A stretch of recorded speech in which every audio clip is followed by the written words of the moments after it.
Hello, everyone, and welcome to Decoding TV, a podcast about television. I'm David Chen. I'm Christian Spicer.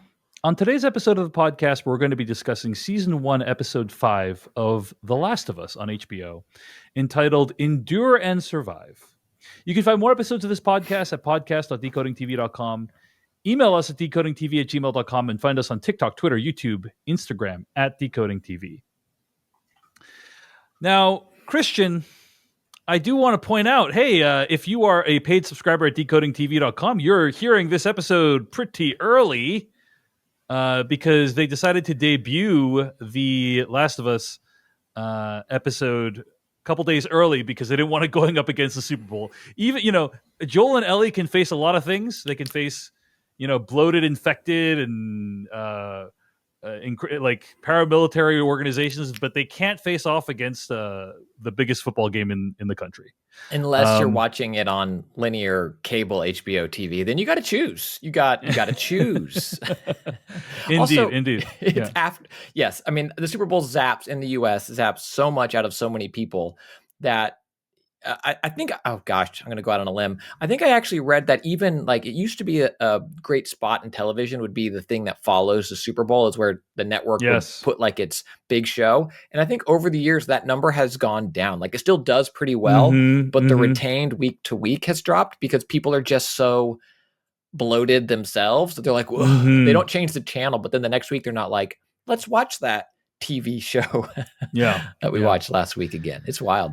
Yeah, but if you are a paid decodingtv.com subscriber, you get episodes early. This one came really early. And actually, if you're on the free feed, you'll also get the episode early because we're releasing it earlier for everyone.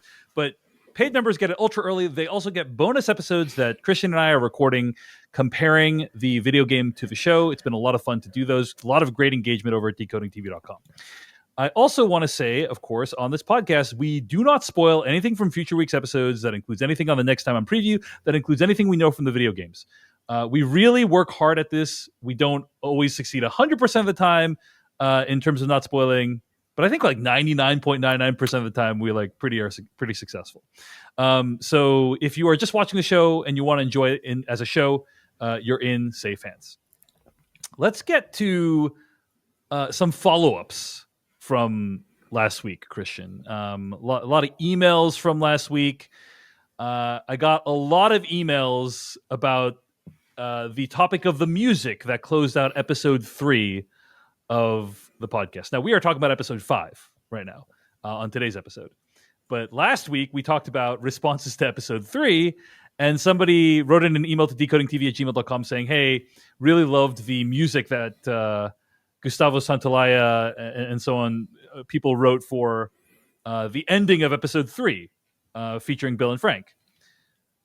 Got dozens of emails from people at decodingtv@gmail.com saying, hey, they didn't write that piece of music. It's actually Max Richter's piece called On the Nature of Daylight that closes off the Frank and Bill storyline. And so I knew that. I've heard that music. I'm very familiar with it. I didn't fully accurately articulate that on the podcast. It's my bad. But yes, On the Nature of Daylight, a very well-known piece. Probably most famously used in Arrival, if you've seen that movie. Very, very beautifully used. And many people regard as overused. I believe Craig Mazin actually acknowledged, I know that this piece is overused, but I'm still going to do it anyway because it's just so damn good.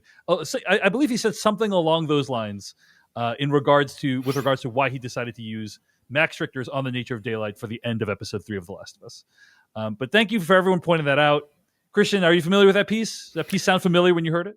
I am, and I'm familiar with it in Arrival as well, which is a fantastic film. And I love that people point that stuff out. I do think sometimes when we're in the moment chatting, it's like, oh, at the end of the episode, this music comes in. And it's like, yes, there is Gustavo's score in the end, but not at the end. It's, there's that little bit of chess. But yes, that piece is incredible.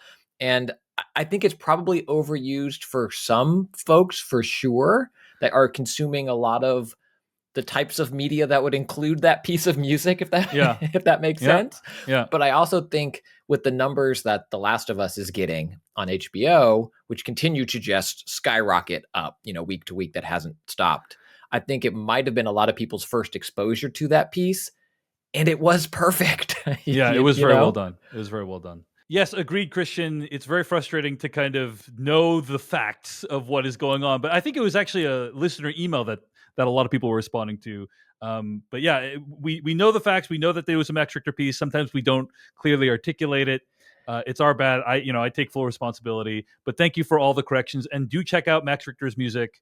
My understanding is he wrote it in response to the Iraq War, and kind of his complex feelings about that. And so that is some context for that piece. It's a beautiful piece. Max Richter is a genius composer.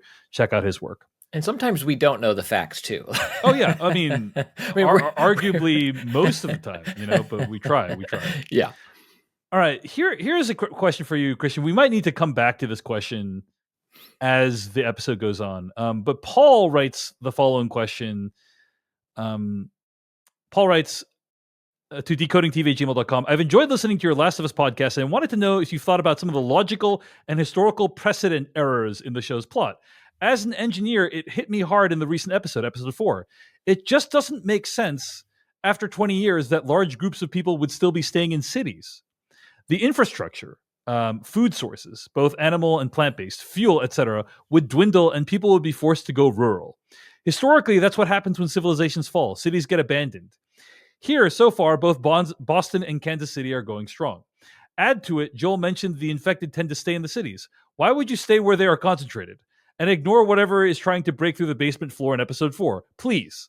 I'll also skip the question of if 20-year-old canned ravioli is still edible. I understand that in both a game and intention building, it helps with the story to have a what's behind every corner question than what's that we see coming from a mile away in a field. It makes for a better plot device, but it's starting to bug me. Thoughts? Question mark. That comes in from Paul, writing into decodingtv@gmail.com. Basically, why are people staying in cities at all in this future world? Yeah, I mean, I think it's a great point. I love thoughts like this, right? I love this type of discussion, and I think, Dave, I forget if we talked about this like as we were gearing in before we started hitting record on an episode or on an episode itself. But I think I talked about how I think it was in the pilot episode. I wish I could see more of this world because they do such fantastic world building and there's fantastic visual storytelling and world building. But I'm fascinated by, is there a president? Do the QZs talk to each other? Right. Does Boston QZ talk to Paris? Is there Paris? It is not the point of this TV show. This TV show is about Ellie and Joel's journey. I get that, but I'm so invested in this world. I'm just wondering, there's a radio exists to some extent, waiting to hear from Tommy or whatnot, right? People radioing out to loved ones. Do they radio to the president? And are they sitting somewhere? And so that stuff, I don't know. We don't get the answers to that, or we haven't seen the answers to that in the show yet. I think within the world, perhaps the reason people are in cities is because, one, they were rounded up and put there, or killed if there wasn't space, as some fascist reaction to to this outbreak, and two, fear of raiders. What is the wilderness like, in the sense, and how many people can survive out there? I have done some light overlanding, style camping, Bureau of Land Management, just out in the wilderness, no hookups. And I've done a week of that with my family. But before we set off on that week, we went to Vaughn's and got all our stuff. I couldn't survive in the wilderness of Utah. I would need the support of the city, where I would be shoveling poop like Joel was going to have to do. Yeah. My personal philosophy, Christian, is mankind has spent tens of thousands of years trying to get out of the wilderness. And I plan on staying out of the wilderness. I generally don't camp. I went glamping once, and that was enough for me, Christian. I love camping. If I were living out there, I would be enduring and surviving. I think you bring up some really great points. I do think it is easier to overlook in a game than in the show, right? Because in the game, you're in the situation. Playing a video game is a very task oriented thing, like activity. You're put in a situation, you're controlling this person. It's like, do this thing next, to advance plot. So you're just like, okay, I'm going from A to B, A to B. So now Last of Us followed a very linear structure, but was exceptionally executed, right? But it was still fundamentally, you're going from point A to point B and watching a story play out. Whereas in a show, we are used to watching shows in a different way, where we have podcasts about TV shows, we congregate on Reddit and talk about it after. Like we have all these rituals around shows. We also do for games, but it's like it's a different kind of mode of consumption, I would argue, than for video games. So it's harder to overlook. But I think you're probably right that life might be harder out. Like however oppressive and challenging life is in the QZ, life outside of it is probably even more treacherous, right? And so why do people not go out in the wilderness? Because they prefer the relative safety of having a Fedra-dominated infrastructure.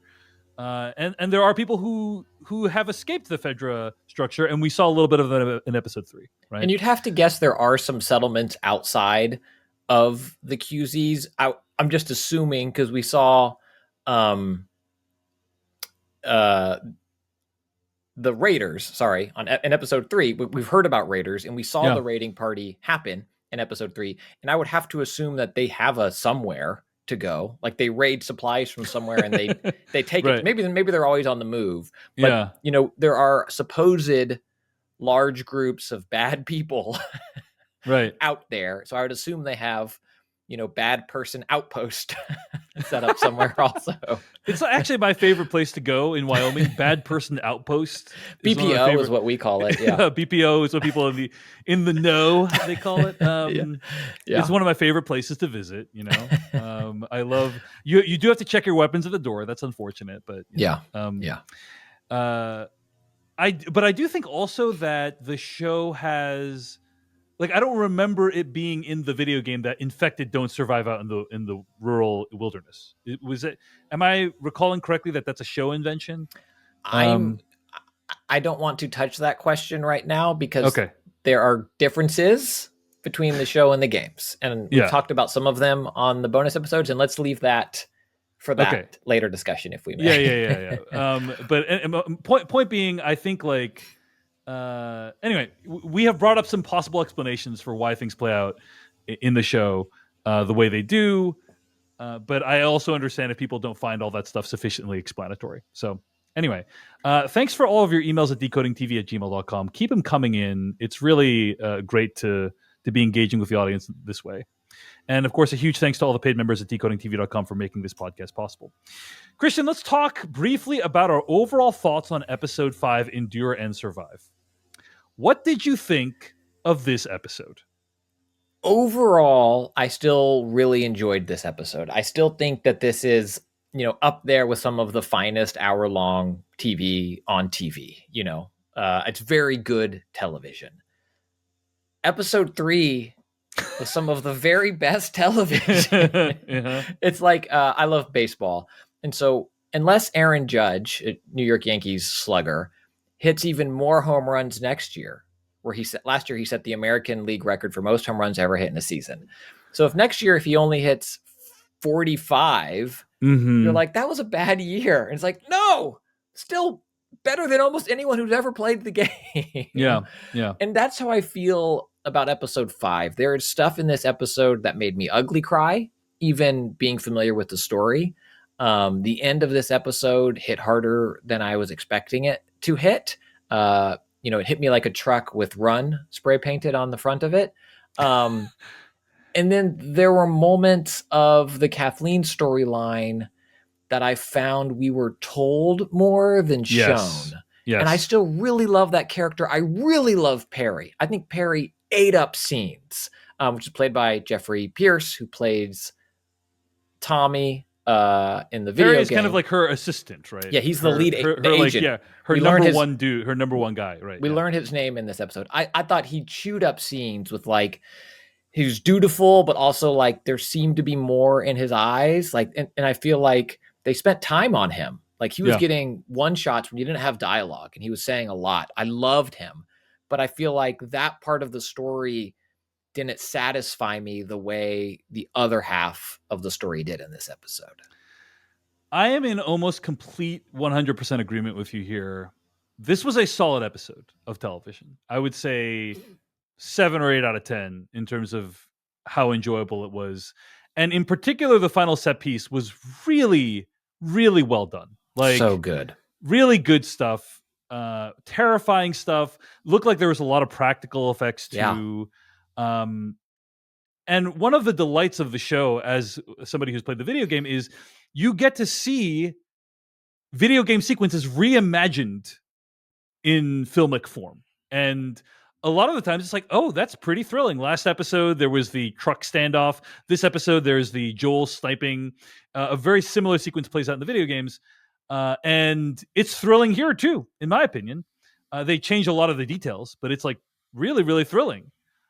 There's some Christopher Nolan-esque stuff going on in this episode. Like, I got a flashback to Inception when that train rolls through the city and like is destroying cars left and right. It's like there's a very similar sequence in this episode when they're moving that like retrofitted snowplow or whatever through all those cars. It just is visually spectacular.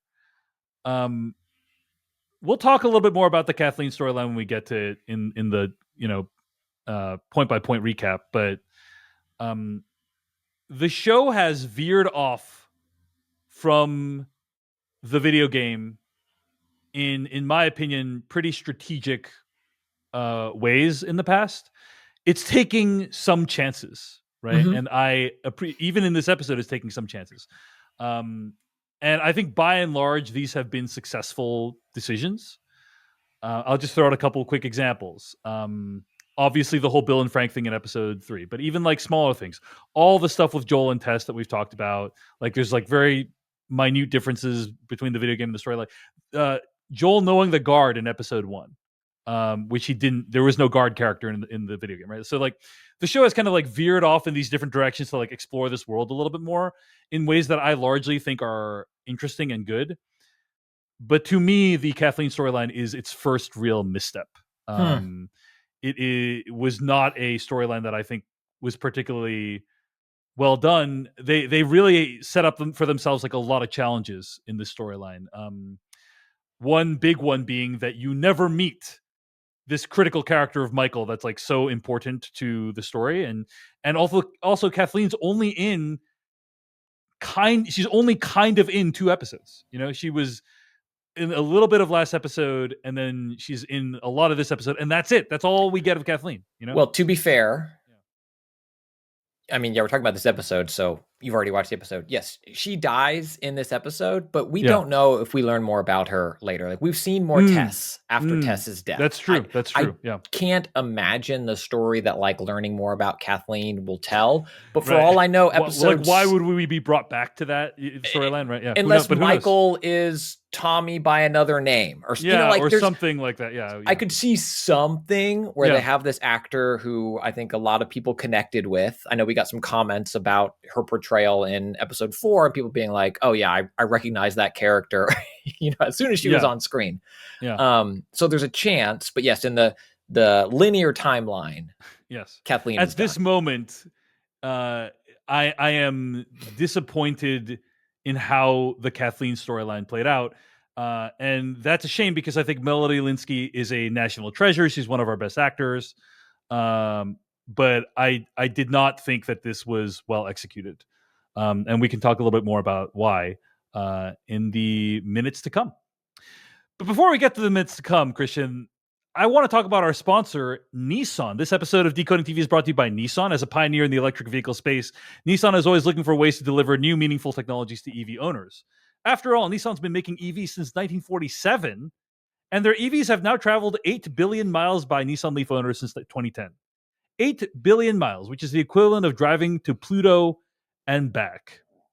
If you think that's electrifying, one of their EVs trekked all the way to the North Pole, and Nissan even tests their EV technology on the Formula E racetrack. But Nissan knows you don't just get an EV for the E, you get a Nissan EV because it makes you feel electric, because it sparks your imagination, it ignites something within you, it pins you to your seat, and it takes your breath away.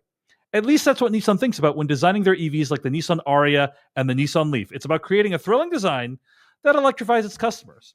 I love Nissan's focus on creating a thrilling drive and an electrifying life. In today's world, it's so important to look around you, to pay attention, to look for all the tiny ways that life can electrify you. And let me just say, Christian Spicer, that it was pretty thrilling and electrifying when Kathleen's whole crew is driving that large vehicle into all these empty, bombed out cars. Boy, did that get me out of my... I was like sitting up. My heart was on the edge of my seat, to mix some metaphors. It was truly electrifying. Probably would have been made better if it was an electric vehicle they had, but obviously that technology doesn't exist in the post-apocalypse, is my guess. For that reason, I think it's important to say that Nissan has EVs that electrify, and I think you should consider them when you are shopping for your vehicles next. Thanks to Nissan for sponsoring us for this episode of Decoding TV. All right, let's move on. We begin the episode with Kansas City. People are chanting in the streets, "Fuck you, Fedra." We see Fedra agents being dragged through the streets, being murdered. A truck rolls through the streets saying collaborators need to come out now and they'll face a fair trial. Basically, it's a flashback, Christian. It's taking us to an indeterminate time before the events of episode 4, when the people have taken back control of the city. It's chaos. It's discombobulating. We don't know exactly what's happening. We don't know when we are. But then we meet Henry and Sam. We learn that Sam is deaf and Henry's trying to leave them out of the city. He's obviously in trouble with these people in some big way. And we then learn this whole episode's a flashback. It's basically all the stuff that led up to them getting out of the city. And the characters. This whole part, not the whole episode. This first chunk of it, which I was a little disoriented by at first. Yeah, totally. With not the cold open, but the open of when was this in time? And I think we were meant to feel a little uneasy as we watched that chaos unfold. Yeah. So anyway, we meet Kathleen again along with Perry. Kathleen is basically asking another group of people what's going on with Henry. We learn that these people that she has there are people who have assisted Fedra in the past. And they have presumably helped Fedra to imprison and kill some of Kathleen's neighbors and friends. And so she's very upset about it. She wants information about Henry because Henry has betrayed them in some way. Betrayed them later, we learn, in a way that's led to Kathleen's brother's death, right? Who was the former leader of this group. It's a pretty similar scene to the one we had last week of her with that doctor.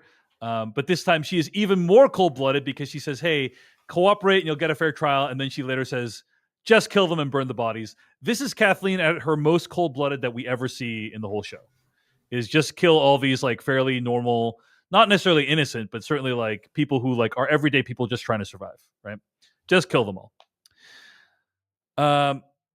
Before we get back to the Henry Sam storyline, any thoughts on this whole sequence? Because it's a pretty significant sequence, I thought.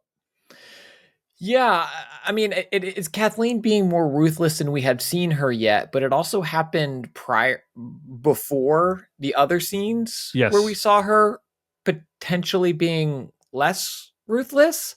And so it felt a little disjointed to me in that regard as a flashback.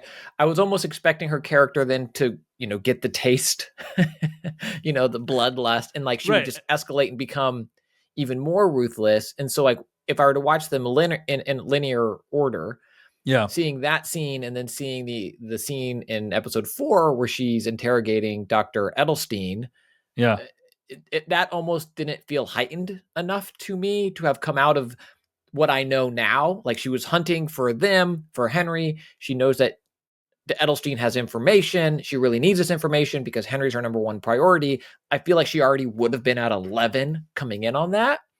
So when I think of it that way, I'm but when I watched it in the moment, my first watch through, it just felt like, oh, Kathleen's going to go mess some stuff up, right? I agree 100% with you. That is what I mean by that. Well, except for the part where this part worked for you in the moment, because I was just it doesn't make sense to me that she'd be so cold-blooded here and then in the next. Now, if I'm to argue against myself, if I'm to push back against myself, it's that theoretically, like she was very flustered in the last episode, right? In a way that she wasn't in this episode.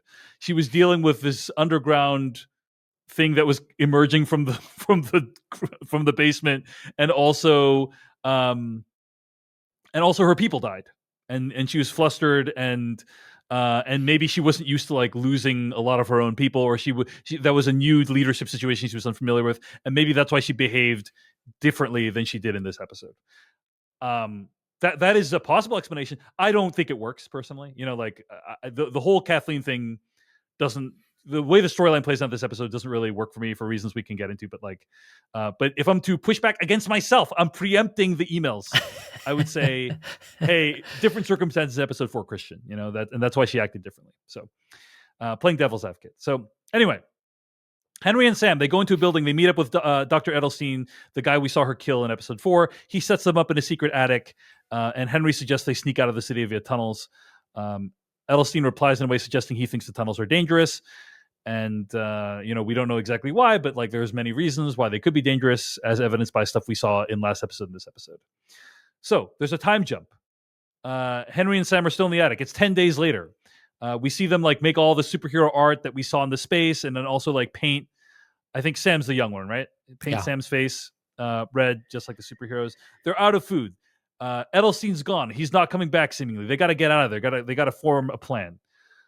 So then, at that point, they see the fight from episode 4 break out. The gunfight where Joel kills dudes, and then. Henry's like, guess what? We're changing the plan. And the new plan is follow Joel and Ellie because they're clearly going to be wanted in this society as well. Work together to get out of the city. That's the new plan. And I think this dude can handle himself in a way that I don't know if I can, is the thought. Yeah, totally. If stuff hits the fan, Joel just, Henry watched him take out 2 or 3. It seemed like he stopped watching before Brian, gets the jump on him. And so Henry sees Joel kill 2 or 3 of Kathleen's mercenaries or whomever they are. And is like, okay, new plan. This is a stranger. This guy. This guy is a guy who does those dirty deeds, and we need his help. Who's got 2 thumbs and knows how to murder a lot of Kathleen's men. This guy. That guy. That guy. Yeah. Kyle wrote this email into decodingtv@gmail.com about last week's episode. And that scene that we saw replayed again in this episode, where he said, I had a different take on the death scene of Brian. For me, his begging and talking to Ellie and his calling for his mother was all continuing the emotional manipulation he started when kicking off the ambush. Acting and manipulation seemed to be his skill, so when he was injured, that's what he defaulted to try and get out of it. I didn't read any of it as genuine. First of all, I don't know, was that the same guy at the death scene that started the ambush? I don't recall that. I don't believe so. But I think it was a different guy. So. But anyway, the point being, Kyle read it as the guy was being manipulative and just trying to talk his way out of things. That thought had occurred to me as well last week. Basically, the guy who Joel murders in cold blood last week, like the question is, was he being genuine when begging for his life, or was he being manipulative? I think the scene could be read either way, to be honest with you. I think both. I think when you're begging for your life, you are being manipulative, not in a bad way, but you are trying to live. In a bad way. You're trying to manipulate the situation to live. Yeah. How dare you try to? Yeah. Well, I think the distinction Kyle's making is like Kyle's like, oh, like this guy is still gonna kill Joel, like at the earliest convenience, right? Yes. So the question won't be is their friend. Yes. Correct. He's not trying to be their friend, right? Yeah. But I think it's open to your interpretation. So I did like that. I wanted to bring up that email. Thanks to that email. Thanks to Kyle at decodingtv@gmail.com for bringing up that interpretation. So now I got to ask you. We'll probably talk a little bit more about it. But Henry and Sam.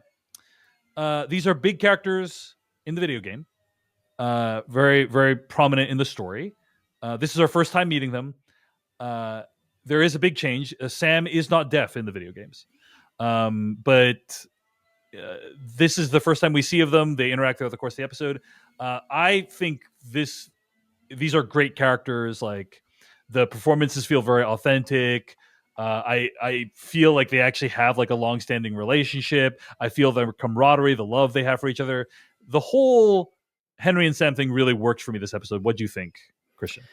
Yeah, I agree. We saw them at the very end of episode 4, sticking up Joel and Ellie, and now spending time with them and kind of learning who they are. Henry is played by Lamar Johnson, and Sam, Kayvon Montreal Woodward, who is deaf himself, the actor. Yeah. And I thought both of their performances, but particularly Lamar as Henry, was so charismatic and vulnerable on screen. I loved the, do I look worried moment where he's trying to talk to his little brother and make him feel secure and have these, but also, you see when he's trying to formulate these plans, like this is going to be bad. I thought he was outstanding this entire episode. Really, really, really great. I agree. He had a great mix of strength and vulnerability in the sense of like, oh, here's a guy who like, would defy Kathleen, but also feels like he understands his own weakness, like knows he can't get out of this alive by himself. It was kind of cool to see like an alternate angle of what happened at the end of the last episode. Like, how did they end up in that situation? We see everything like leading up to that, them following Joel and Ellie, climbing up the stairs, being worried about the glass on the ground and so on. But yeah, largely the Henry and Sam storyline worked for me in the show. Like I thought it was a success in the show. And we learned how bad of a trap the glass is. They had it so far outside. I mean, yes, Joel's deaf in one ear, but they seem to have it so far outside the door. They step on it, and Henry's like, "Hey, look out!" And then they just avoid it. They walk around it the rest of the way in to sneak up on them. Well, at that point, Henry and Sam and Ellie and Joel meet for the first time. They hold them up at gunpoint, but they're like, hey, we just want to talk. We're not here to hurt you. And whatever Joel's flaws, largely, I would say so far in the show, Joel has been very pragmatic. Like, you can imagine a different version of that character that would be like, how dare you hold a gun to me? And like, I'm going to be really angry about it now. But Joel's like, hey, look, we're all just trying to survive. Everyone's just trying to survive. Like, if you aren't here to hurt us, like, I will accept that, and I like that he feels very pragmatic. Henry decides to trust Joel and Ellie, and we learn that Henry and Sam's, we learn what their names are, and that they are very wanted men or wanted people, because Sam's not a man yet. But they explain their plan, which is like Henry needs a way out of the city and Joel needs a way out of the city, and hey, why don't we help each other? And that seems to make sense to Joel because Henry has an advantage, which is that he knows the city very well. Like he knows that if you get across this place, you get through this clearing, you get over this highway, you get over this bridge, whatever, you're gonna make it out okay. So they decide to band together, and we learn like a few more details about them and what their plan is. They want to take maintenance tunnels out of the city. We also learned details about the infected. Like Fedra drove the infected underground 15 years ago and never let them back up, which re-illustrates why Edelstein was saying like don't take the tunnels, and also like seeds in some stuff about like what that ground cracking was last episode. Maybe we're going to see what's going on there by the end of the episode. So yeah, they kind of make a plan together, and then they're about to start their escape. Before we talk about like the whole escape sequence, any other thoughts on this whole sequence of them bonding and getting to know each other, Christian? This is more, I think, narrative than that actual scene of the performance. What I find interesting is Henry's plan is to go in the tunnels because he heard from his Fedra guy that they're clear. And I'm not sure why that wasn't the plan with Dr. Edelstein. Because Edelstein was like, the tunnels, those aren't safe. I don't know why Henry didn't say they are, let's go. Maybe in case they weren't, none of them were tough enough to take down maybe infected. Yeah. If they're like he thinks it's safe, but he needs an enforcer to do it. Because it seemed in that moment when he was talking in the attic to Edelstein, like there wasn't the certainty. And when he's talking to Joel now, there is this certainty of like this is the way. Or maybe there's a pocket of the tunnels that is clear, right? Yeah. But clearly, we learn by the end of the episode, there's other parts of underground that are not clear, right? Not clear. Not clear. So maybe it's like, okay, I know this specific pocket is clear, right? Yeah. I also share Joel's skepticism in the plan. He's like, yeah, we're going to go underground. There's not going to be any infected there. Don't worry. And then we're home free. It's going to be fine. And Joel's like, okay, this plan sounds pretty bad, to be honest. And he but also kind of expresses my point. He's like, what do you need me for? Like, you Yeah. have this plan. What do you need me for? And Henry does kind of then say, I guess maybe answering my own question of like, I don't kill people like you do. Yeah. Like, we need muscle. I do think that in general, the people who have made the show have made it with the understanding that there's going to be people like you and me dissecting every single decision that happens, and they have created like a justification for a lot of the stuff that happens. Right? They've tried to make sure everything is character motivated, at least from a lip service perspective. Right? It doesn't always work, but like most of the time, it's like, oh, there should be a motivation why that character is doing that. There should be a motivation why Joel is bringing Ellie across. It's because of family. It's because of his brother. There should be a motivation why Joel would ever agree to go along with this. It's because Henry knows the way. There should be a motivation why Henry needs Joel at all. It's all like a lot of it is very clean from a screenwriting perspective, and I admire the craftsmanship there. So anyway, solid stuff. Solid stuff. Speaking of solid stuff, let's talk about a sponsor for this episode of Decoding TV, McDonald's, and specifically the McDonald's app. This episode of Decoding TV is brought to you by the McDonald's app. Say it's raining outside, you're working late, maybe you had a really long night, you're trying not to leave the house today. Just order McDelivery in the app and get McDonald's delivered to your door. You can now order McDelivery in the McDonald's app because every time you order in the app, it earns you points towards free food. Who does not love free food? Christian, I love using the McDonald's app. It is so fun and easy to use. It's fun to keep track of your points. You get to see what deals there are. And now, of course, depending on where you are, you might have McDelivery. Obviously, I get hungry a lot, Christian. I'm a hungry guy. I'm a hungry boy. I need to eat my food. And one of the ways I can easily get access to that is McDelivery through the McDonald's app. Like if you were trapped in an attic or in a museum and it was dangerous to get out.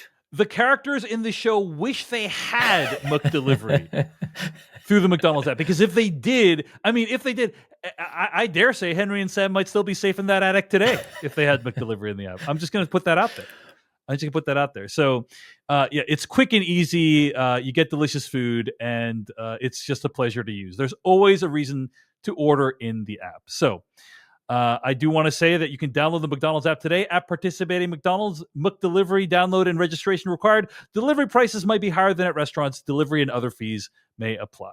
Thanks to McDonald's for sponsoring this episode. Let's talk about The Escape. Real quick, I think we get one other thing here. And listeners, let me know if it's been said earlier. I think this is the moment we get clicker given to clickers.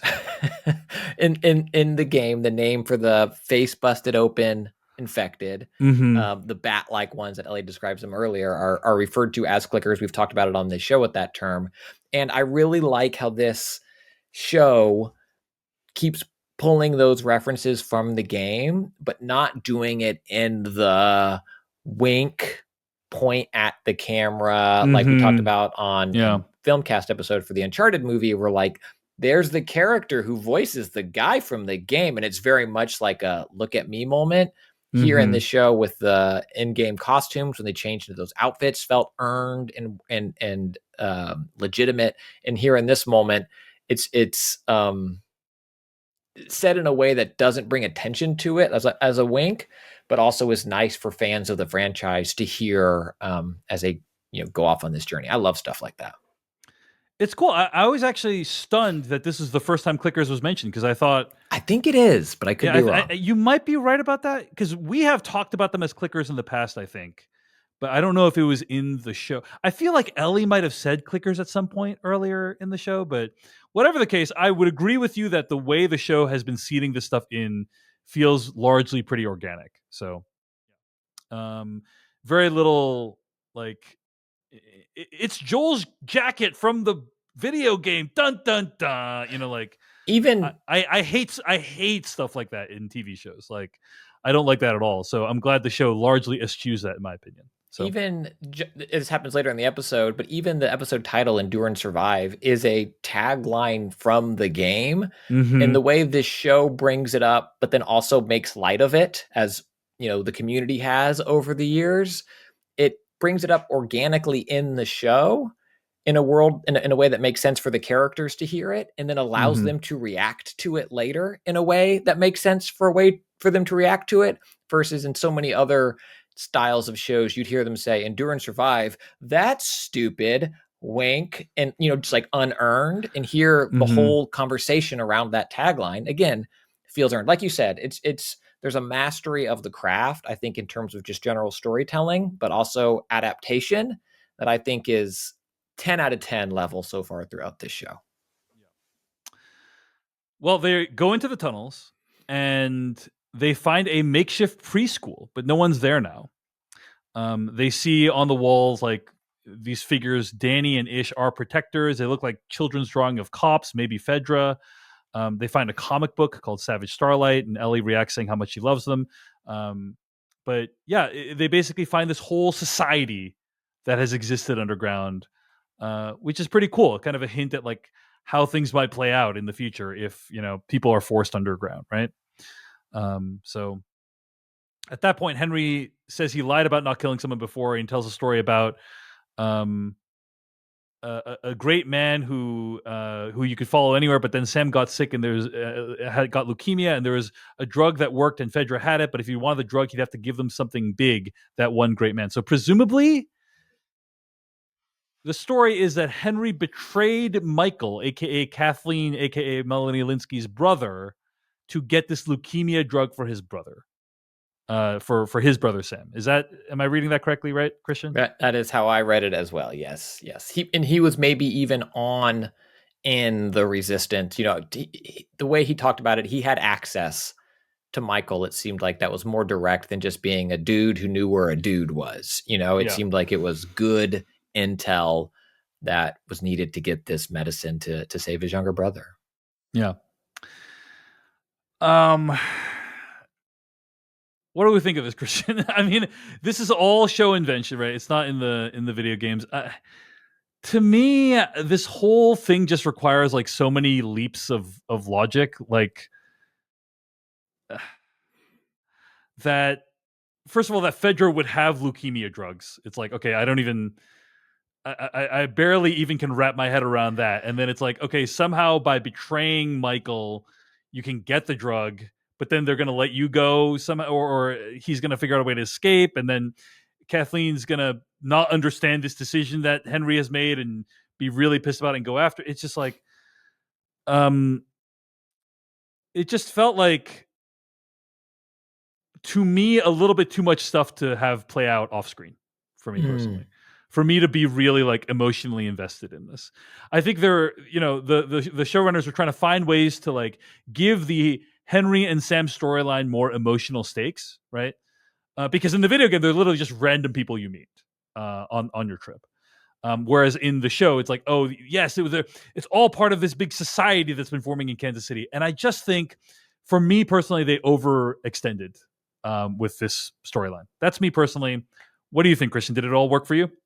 It worked for me a lot more than it did for you. I don't know. I am not a doctor. I don't know the treatment options for leukemia. I'm going to assume that the show is accurate, that there is a drug that you can take that cures it, or at least slowed it down for Sam. It helped him in some meaningful way. I will go on that leap of faith with him. Maybe there is, maybe there isn't, but I will trust the show in that regard.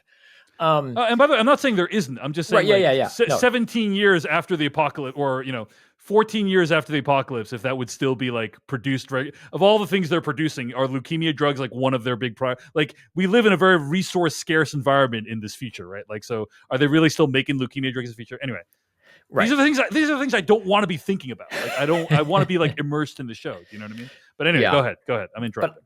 I found the reasoning or explanation for Henry's betrayal to be heartfelt and to reinforce what I see as themes for this show, which are largely love and family and what you will do for love and family.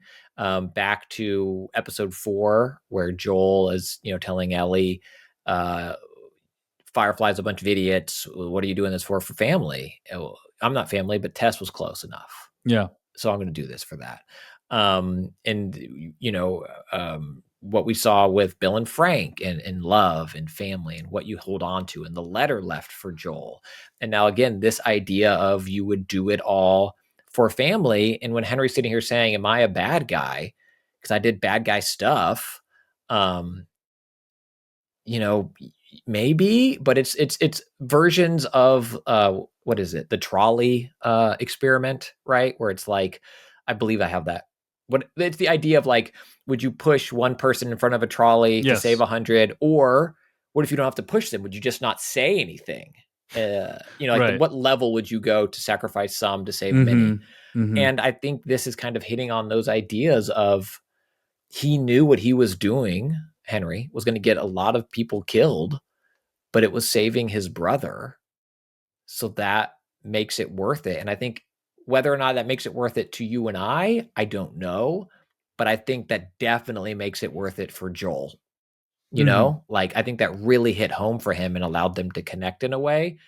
And so I will meet the show with what it gives me in terms of this medicine existing, this happening. We do know that there is a factory somewhere that produces some medicine because Joel was getting it to give to the Federal agents in the pilot. And so I liked the weight of all that. And I think it worked for me more so than it did for you. And I guess I just kind of fell in love with Henry as a character, as like a big brother and, going to the ends of the earth to save his little brother. I found sweet. Yeah, and let me I guess let me walk back that that statement about like would Fedra really be making leukemia drugs? I guess if they are making drugs at all, which it seems like they are making medicine, right? So it's like, okay, then it stands to reason that maybe leukemia would be like one of the things that they're making medicine for. So I'm not like, or they're not making it. Sorry to interrupt, but like they're not making it, but they have some, and like maybe this was a really big. Maybe Michael was a really, really, real, like literally nothing else gets him this. Sure. Like this is the nuclear football codes that Henry can deliver kind of thing. I might say it's like a hat on a hat, and what I mean by that is maybe the themes of family and protecting yours are already landed by the rest of the Henry and Sam storyline. Do you know what I mean? Like, if there was none of the stuff about the drugs and Michael and everything, it's just Henry is trying to get Sam out alive. Like, is that enough? Or do you need the full backstory? Well, I think it motivates Kathleen, and it motivates the rest of why the city is chasing them. I think for me, the story would have less weight if it was just, let's say they meet Henry and Sam the same way, but they're like, hey, Fedra fell and we don't like what's happening here. People are becoming monsters, which we saw, in the beginning of the episode. It felt very end of Animal Farm to me, where like the animals become the people and here the people become the abusers again. And I feel like that wouldn't have had as much weight if they were just like, yeah, the city's bad and we got to get out. Help us. I'd be like, well, I mean, I guess. But this gave it that extra oomph for me. Yeah, I totally get what they're trying to do. It goes back to what I was just saying 5 minutes ago about how like everything needs to be motivated. Why have it just be Henry and Sam fleeing the city when you can have there be some reason they're being chased? Okay, why are they being chased? Well, it's because Henry loves Sam too much, right? Like, and therefore was it's like, okay, I understand how they got to there. Like the decision making is sound, but I think like the way in which it played out, the execution just didn't quite land for me because, like I said, so much stuff happens off screen, right?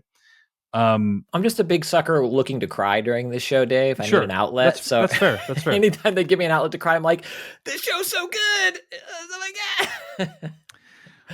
We get a scene with Kathleen and Perry. We learn about Kathleen's history with her brother Michael, and she reminisces about how he kept her calm and safe as kids, and he was beautiful and kind, and she's not kind, and she knows that Michael would not want her to hurt Henry, and would want her to forgive him.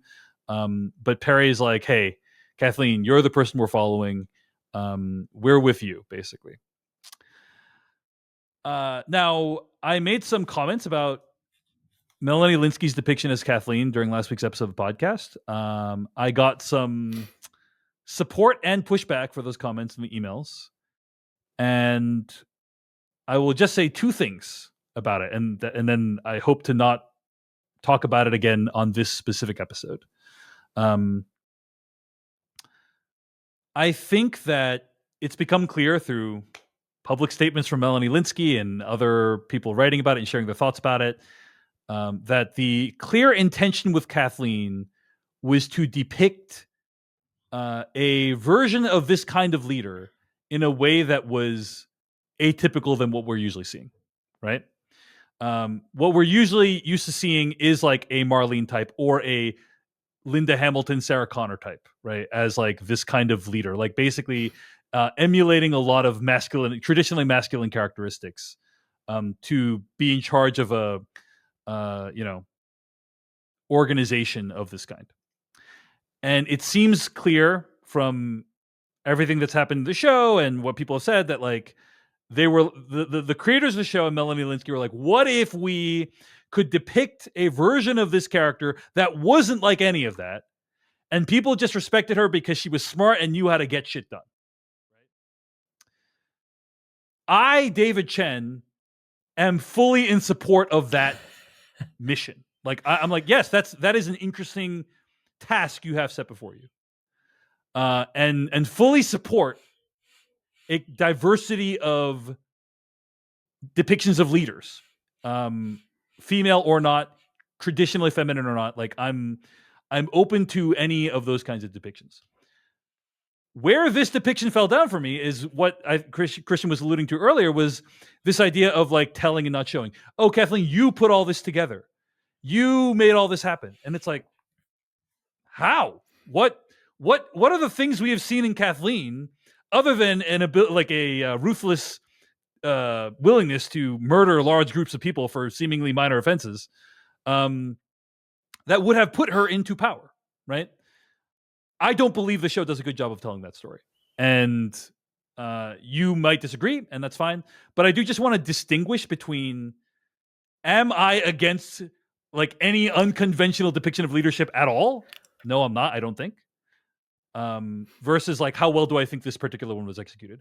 All that said, I am a man. I have my biases. I have my pre-existing thinking going into this, and so people might feel differently. And I want to acknowledge that, like, I try to check my biases. Sometimes I'm not always successful, but I wanted to kind of present as much as I could what my case was against this storyline. I will also say that the way in which it ends is incredibly silly. Like, we get to the end of the episode, to skip ahead a little bit. Kathleen has Henry dead to rights twice. She's got him, like, she's holding him up. He's like standing there, doesn't kill him. Then later gets in front of him again with the gun, hesitates again. And it's just like, okay, yeah, like maybe she was savoring the metaphor and the emotional catharsis of the moment, but it came off to me as quite silly for somebody who we just seen earlier this episode execute, like, or call for the execution of like a dozen people in cold blood. Like, it just, none of it added up or made for satisfying storytelling to me.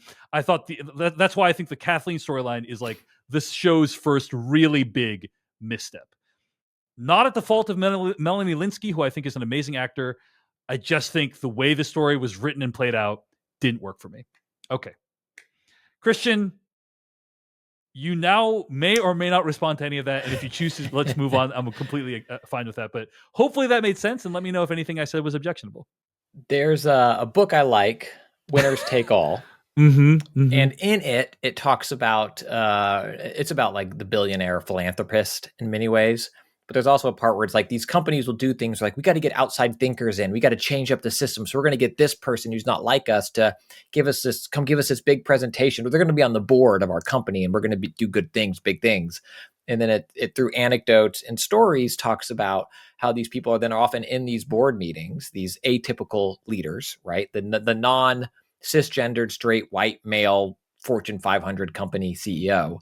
And the whole meeting basically just becomes, your PowerPoint slide's not right. That's not how we would do it. Can I help you with? And there's like, you need to know how to be a part of the old boys club to actually then be in the old boys club. That I think is truly problematic in our world, not the Mm-hmm. fictional Mm-hmm. 2023 and our real 2023. And I think among things that I enjoyed about that book, that section is part of it. And so I understand that idea of having Kathleen be this atypical leader that people will rally around because of potentially a maybe more typical leader giving her that air of authority. I think there are other ways that atypical leaders can rise to the top, certainly in many imaginative ones, and many that we've seen in real life, and others in fiction as well. But I could see that happening for this character. And I'm all in. I buy in on that. I like her performance. I think the character's played well. My problem is we are told so much without seeing it. She tells us that she's bad, and we see her execute these people, but it's just her justification for doing it is I'm bad, and that wasn't enough for me. It's like Mm-hmm. I know you're bad. I've seen you. I mean, I guess those other people were rats or informers that did her dirty, and we're told that Kansas City Fedra was the worst of all Fedras.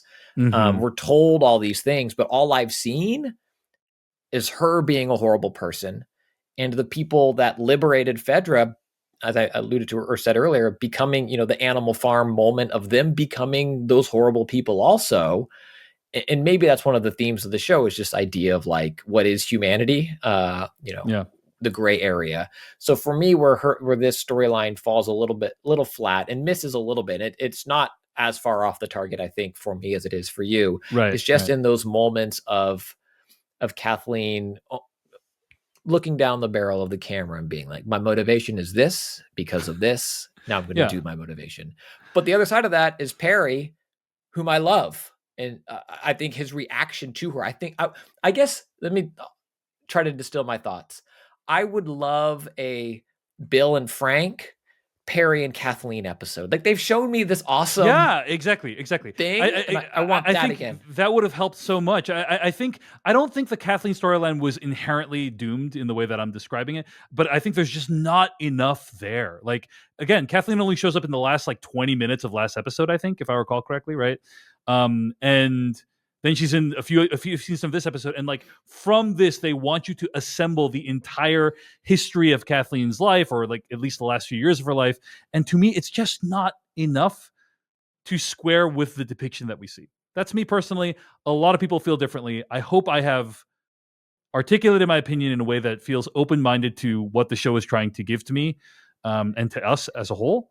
Um, it did not work for me. If it worked for you, I'm very glad. And if you feel like my mind further needs to be opened, I'm open to hearing it. But I want to make clear that there's a difference between the intention of what the show is trying to do and also the execution. Like I think those are very different things, right? For me And I again, support the intention and I'm not a fan of the execution.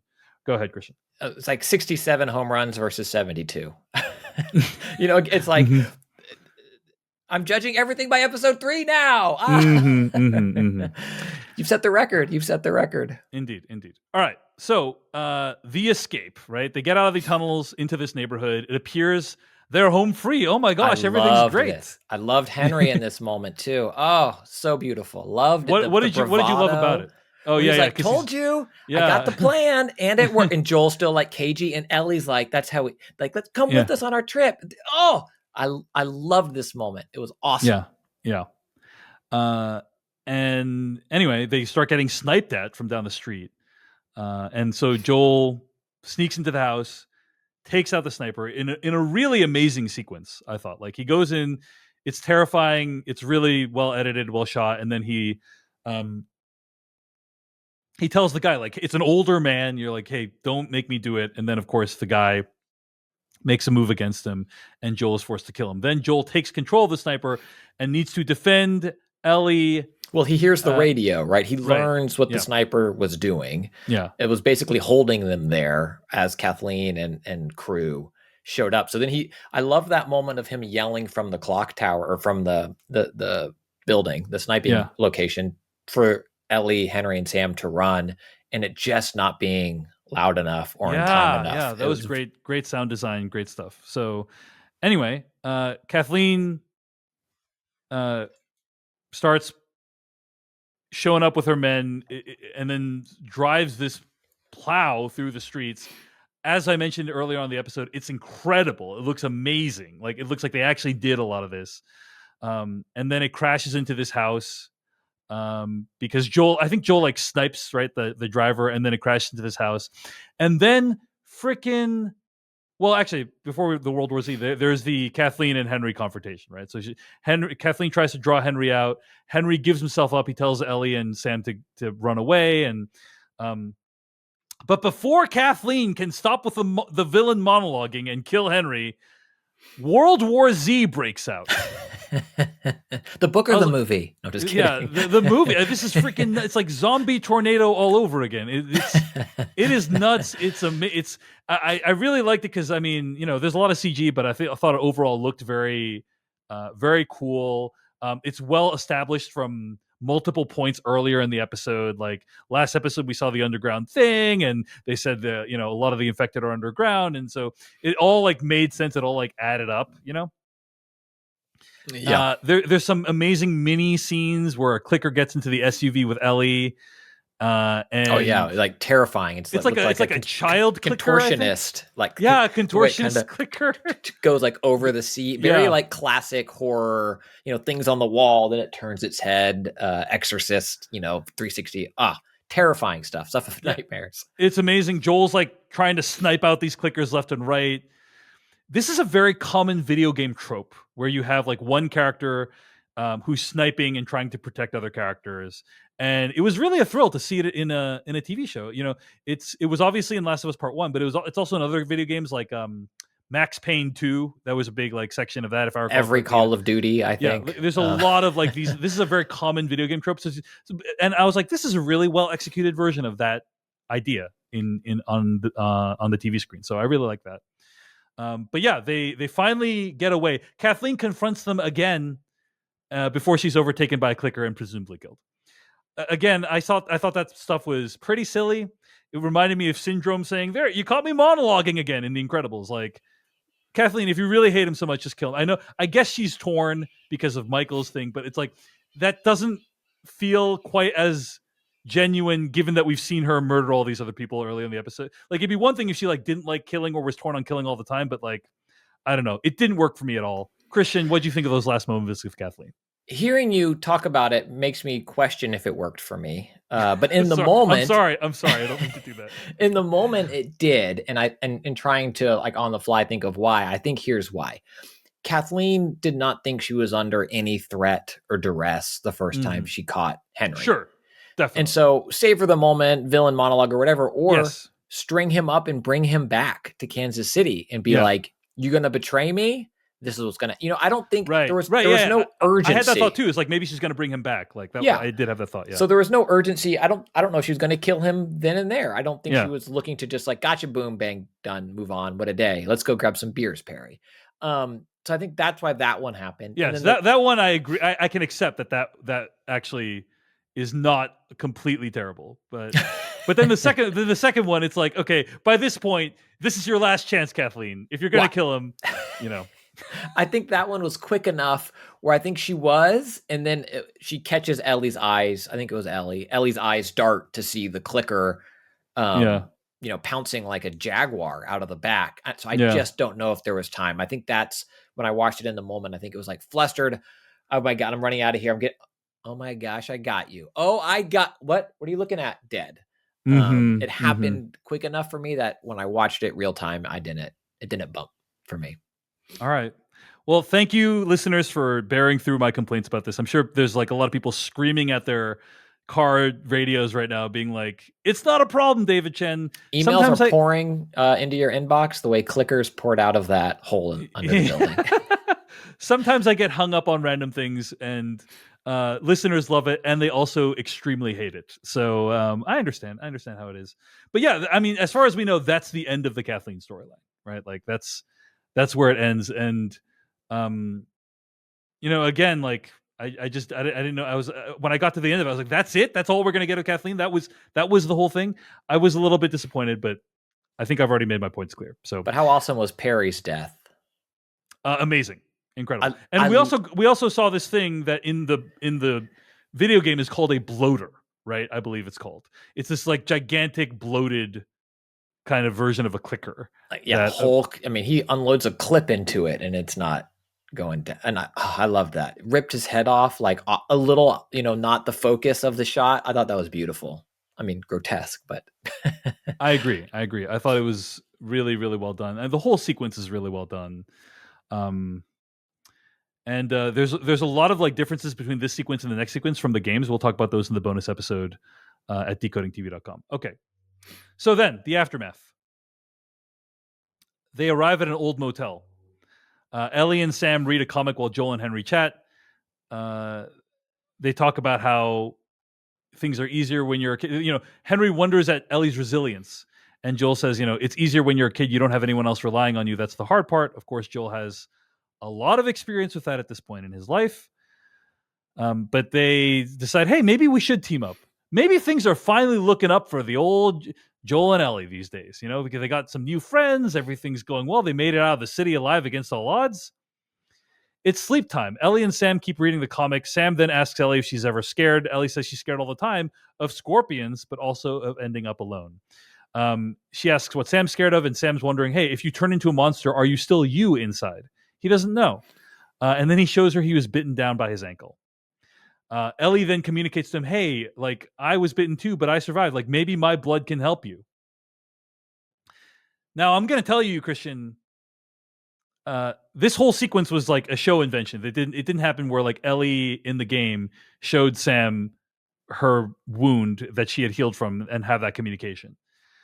And I was really starting to get nervous because typically when a show or a film introduces magic blood that can revive people and cure people, that's when the thing has jumped the shark. See Star Trek Into Darkness as an example of that. So I was like, oh my gosh, are they really going to go this route where like Ellie's blood heals Sam? Like, I hope not. And of course, that's not the route they went. Sam is not healed the next morning. He attacks Ellie. Henry then shoots at Joel, trying to defend Ellie before shooting Sam and then turning the gun on himself. Deeply upsetting and troubling sequence. Brutal gut punch. Ellie and Joel then bury Sam and Henry outside. Ellie seems pretty shaken up, and we see that Ellie had left Sam's notepad on his grave with "I'm sorry" written on it. Before Ellie's like, "Let's go. We have to keep moving," and they walk into the distance before we wrap up the episode. So, real gut punch to end the episode on. Christian, what'd you think of this whole sequence? Yeah, that I'm sorry. Yeah, that was real Sketch brutal, pad, brutal. just brutal. And then Ellie being despondent, in many ways, and just kind of closed down after, immediately prior to that, Joel talking about how resilient kids are. And you're starting to see that perhaps that resiliency might be wearing off for Ellie. She's 14 going on 40, at this point. Or alternative interpretation is like it's accelerating. She's becoming too resilient because just a couple episodes ago, she was like really broken up about the death of Tess. And I'm sure she's deeply upset by Henry and Sam's death too. But like, instead of like, hey, I need to take a few hours to process this, it's like, let's just keep going. She's become inured to tragedy and loss, right? And that is also really sad and tragic, right? This is the stuff that Joel doesn't want Ellie to have to deal with.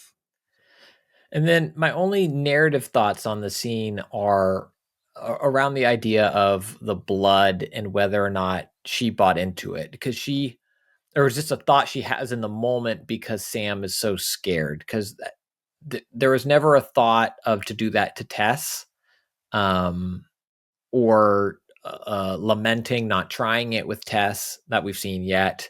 And then if she believes in it or she doesn't believe in it, I'm surprised that she falls asleep in the chair next to this kid she knows is going to turn.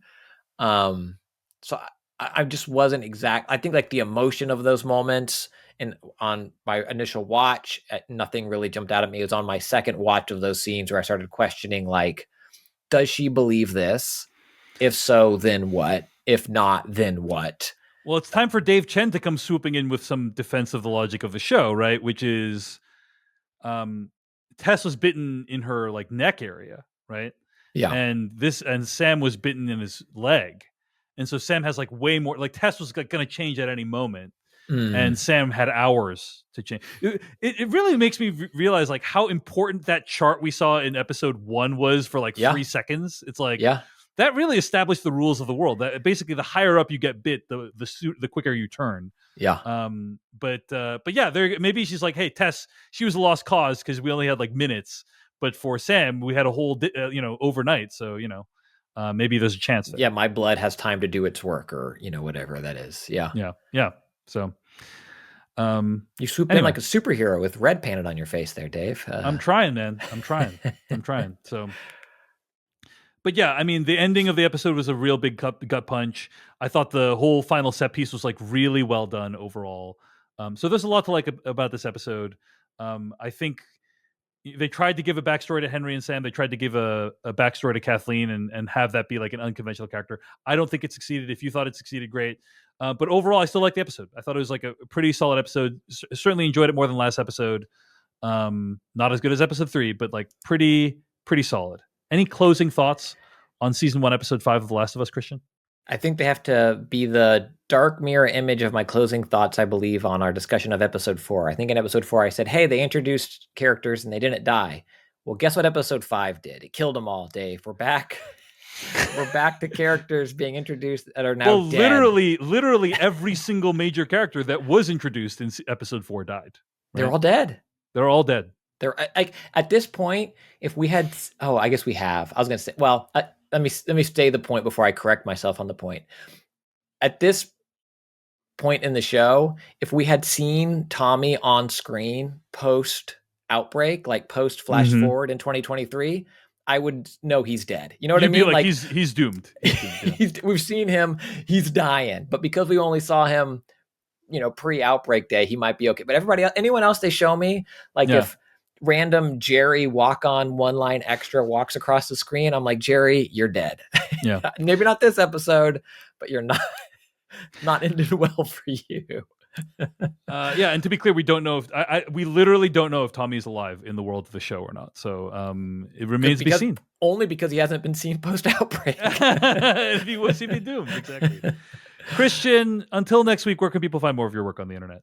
My website's a good place to start, christianspicer.com, which I just put up a store, christianspicer.com/store, where the only thing there is my comic book. I wrote a comic book called Consequences that I think people of The Last of Us would really enjoy. Greg Miller from Kind of Funny said some nice things about it when it launched. Some folks at Insomniac, if you like video games, some folks at Naughty Dog said some nice things about it when it came out. It was funded via Kickstarter, I think in 2020. And I have some extra stock that I finally was able to wrestle away and get, and I'm making it available to people. So if you go to christianspicer.com/store, or just website, you'll see the store link there. You can see the book. Incredible art. Logo designed by Corey Schmitz, who did the design for Control. Eduardo Mello did the interior art. Lauren Affey did the coloring. Taylor Esposito, the lettering. It's a book about violence and kind of what that means for the world, and an epic, grounded John Wick style fight. I think people would dig it. And I just remembered that I put it up like last night. So you can find it there for that extra stock I was able to get to send to folks. Amazing. christianspicer.com/store. Check it out. Find us on YouTube, TikTok, Twitter, and Instagram at Decoding TV. Email us at decodingtv@gmail.com. Love to hear your feedback and your thoughts. We read them all and we respond to them on the air sometimes.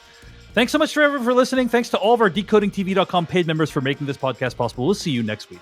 Hey everyone, David Chen here. Thank you so much for watching that video from Decoding TV. If you want to get an audio version of the show, all you got to do is go to podcast.decodingtv.com. And if you want to support what we do, get ad-free episodes of the podcast and also bonus episodes of the podcast, go to decodingtv.com and become a paid member. Of course, you can also like and subscribe for more. We appreciate it. Thanks. See you later.